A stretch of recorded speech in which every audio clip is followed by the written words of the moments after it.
everyone. నేను మీ English teacher. Welcome back to our channel. I hope everyone is doing well. ప్రతిరోజులాగానే ఈరోజు కూడా మీకోసం మరొక useful video.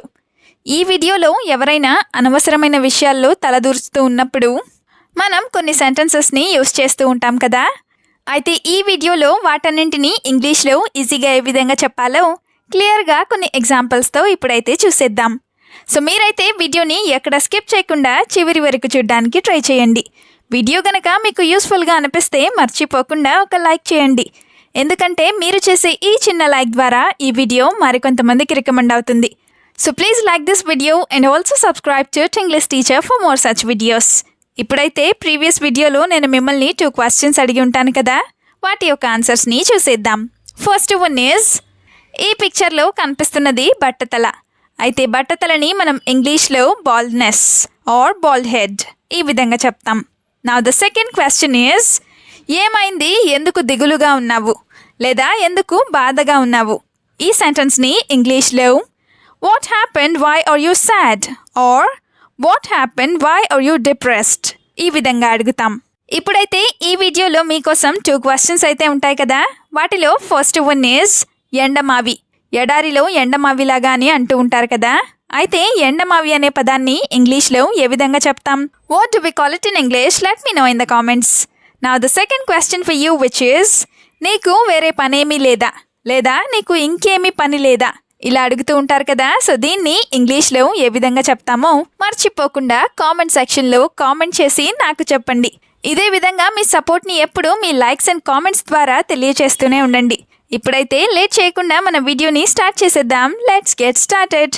First sentence is, అన్నిటిలో తలదూర్చడం మానేయ్. ఎవరైనా వేరే వాళ్ళ విషయాల్లో ఎక్కువగా కలుగు చేసుకుంటూ ఉన్నప్పుడు ఇలా చెప్తూ ఉంటారు కదా. సో దీన్ని ఇంగ్లీష్లో stop putting your head in everything or stop poking your head in everything ఈ విధంగా చెప్తాం. ఇదే సెంటెన్స్ని స్టాప్ మెడ్లింగ్ ఇన్ ఎవ్రీథింగ్ ఇలా కూడా చెప్పచ్చు. Putting your head in something అంటే ఏదైనా విషయంలో తలదూర్చడం అని. మెడ్లింగ్ అన్నా కూడా అదే అర్థం వస్తుంది. ఇంటర్ఫియరింగ్ అన్నా కూడా ఇదే మీనింగ్ వస్తుంది. Now the first example is, I don't like you talking too much about every one.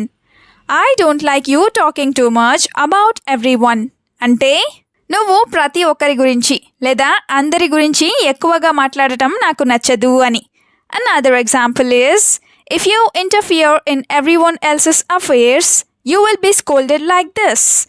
If you interfere in everyone else's affairs, you will be scolded like this. అంటే నువ్వు ఇలాగే అవతలి వాళ్ళ విషయాల్లో కలుగు చేసుకుంటూ లేదా జోక్యం చేసుకుంటూ ఉన్నట్లయితే నువ్వు ఇలాగే తిట్టించుకుంటావు అని. సెంటెన్స్ నెంబర్ 2 ఈజ్, నువ్వు చెప్పింది విని తలదూర్చాను.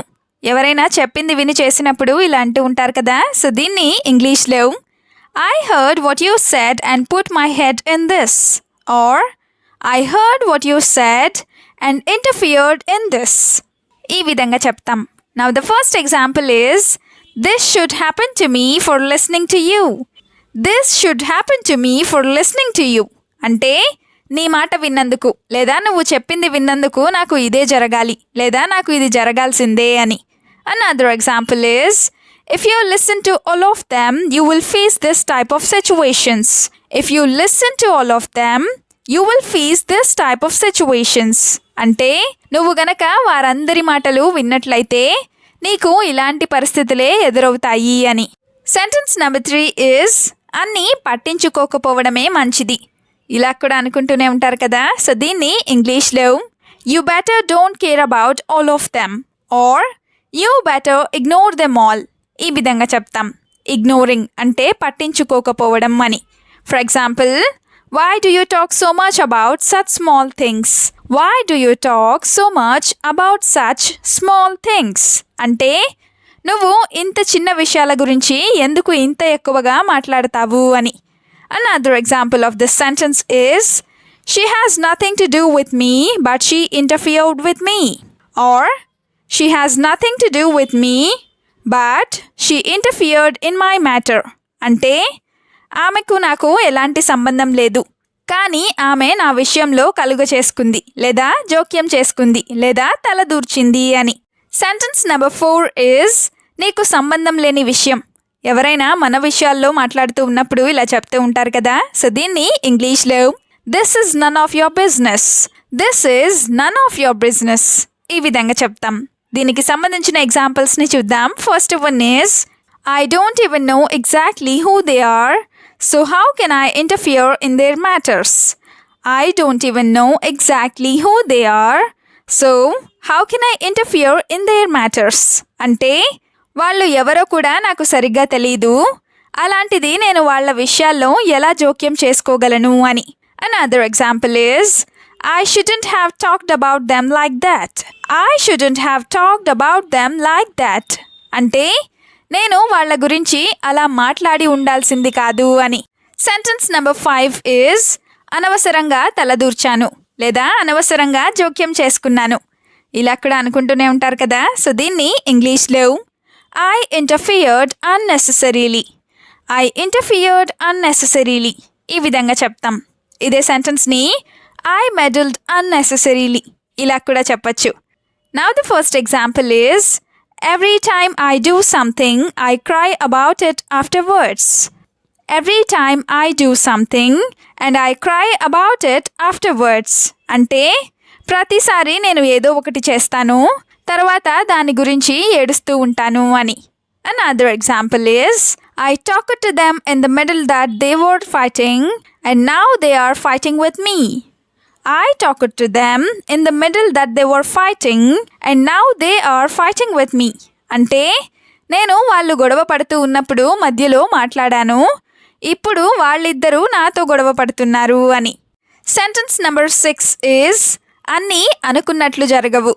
ఇది కూడా చాలా సందర్భాల్లోనే అనుకుంటూ ఉంటారు కదా. సో దీన్ని ఇంగ్లీష్లో everything doesn't happen as we think, everything doesn't happen as we think ఈ విధంగా చెప్తాం. ఇదే సెంటెన్స్ని not everything goes as planned ఇలా కూడా చెప్పచ్చు. రెండిటికి మీనింగ్ అన్నీ మనం అనుకున్నట్టు జరగవు అని. Now the first example is I don't want to interfere in this matter because not everything goes as planned. I don't want to interfere in this matter because not everything goes as planned. అంటే నేను ఈ విషయంలో జోక్యం చేసుకోవాలని అనుకోవడం లేదు, ఎందుకంటే అన్నీ మనం అనుకున్నట్టు జరగవు అని. Now the second example is I thought no matter what happened that's why I stayed with them. I thought no matter what happened that's why I stayed with them or I am staying with them. అంటే ఏం జరిగినా పర్వాలేదని నేను అనుకున్నాను, అందుకే నేను వాళ్ళతో ఉంటున్నాను లేదా వాళ్ళతో ఉన్నాను అని. నెక్స్ట్ సెంటెన్స్ ఈజ్ నువ్వే తలదూర్చావు నీదే తప్పు ఇలా కూడా అంటూ ఉంటారు కదా. సో దీన్ని ఇంగ్లీష్లో it is your fault because you interfered, it is your fault because you meddled or you interfered ఈ విధంగా చెప్తాం. Now the first example of this sentence is how did you put so much money in his hands, how did you put so much money in his hands. అంటే నువ్వు అంత ఎక్కువ డబ్బులని అతని చేతిలో ఎలా పెట్టావు అని. Now the example number 2 of this sentence is why do you behave so stupidly in such matters? Why do you behave so stupidly in such matters? అంటే నువ్వు ఇలాంటి విషయాల్లో ఇంత స్టూపిడ్గా లేదా ఇంత పిచ్చివాడిలాగా ఎలా ప్రవర్తిస్తావు అని. Now the last sentence is వాళ్ళ విషయాల్లో జోక్యం చేసుకోను ఇలా కూడా అంటూనే ఉంటారు కదా. సో దీన్ని ఇంగ్లీష్లో I will not interfere in their matters or I will not interfere in their affairs ఈ విధంగా చెప్తాం. మ్యాటర్స్ ఆర్ అఫైర్స్ అంటే విషయాలు అని. Now the first example is they were my friends once but now I don't interfere in there affairs at all. They were my friends once but now I don't interfere in there affairs at all.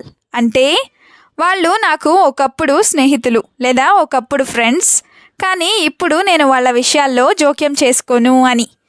Now the second example is I have interfered in such matters before so now I don't care about all this. I have interfered in such matters before so now I don't care about all this.